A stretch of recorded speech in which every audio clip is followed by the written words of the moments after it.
सूरत अल-बक़रह आयत नंबर 111 तर्जुमा। और ये यानी यहूदी और ईसाई कहते हैं कि जन्नत में सवाए यहूदियों या ईसाइयों के कोई भी हरगिज़ दाखिल नहीं होगा, ये महज उनकी आरज़ुएं हैं। आप इनसे कहिए कि अगर तुम अपने इस दावे में सच्चे हो तो अपनी कोई दलील लेकर आओ। आयत नंबर 112। क्यों नहीं, कायदा ये है कि जो शख्स भी अपना रुख अल्लाह के आगे झुका दे और वो नेक अमल करने वाला हो, उसे अपना अजर अपने परवरदिगार के पास मिलेगा और ऐसे लोगों को न कोई खौफ होगा और न वो गमगीन होंगे। आयत नंबर 113 तर्जुमा।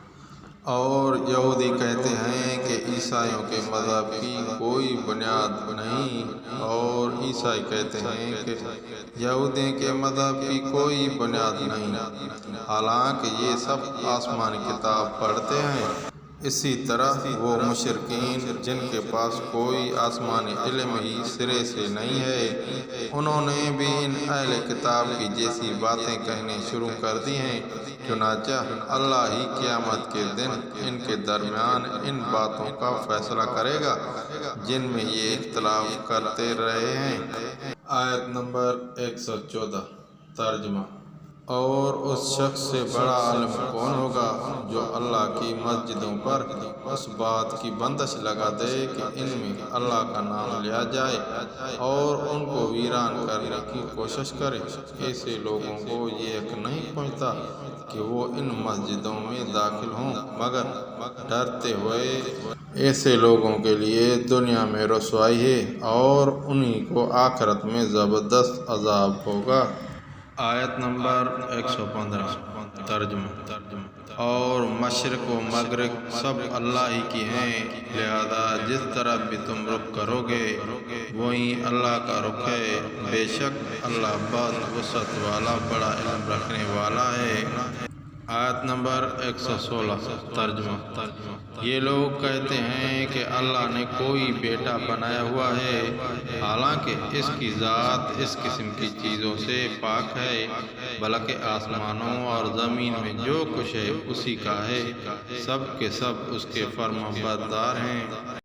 आयत नंबर 117 तर्जुमा।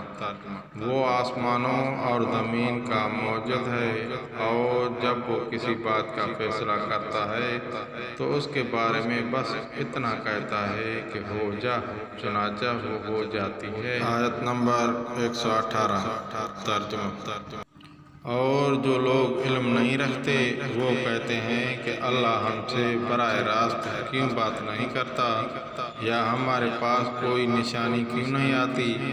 जो लोग उनसे पहले गुजरे हैं वो भी इसी तरह की बातें कहते थे जैसे ये कहते हैं। इन सब के दिल एक जैसे हैं। हकीकत ये है कि जो लोग यकीन करना चाहें उनके लिए हम निशानियाँ पहले ही वादे कर चुके हैं। आयत नंबर 119। ए पैगंबर, बेशक हमने तुम्ही को हक देकर इस तरह भेजा कि तुम जन्नत की खुशखबरी दो और जहन्नम से डराओ। और जो लोग अपनी मर्जी से जहन्नम का रास्ता अख्तियार कर चुके हैं उनके बारे में आपसे कोई बात परस नहीं होगी।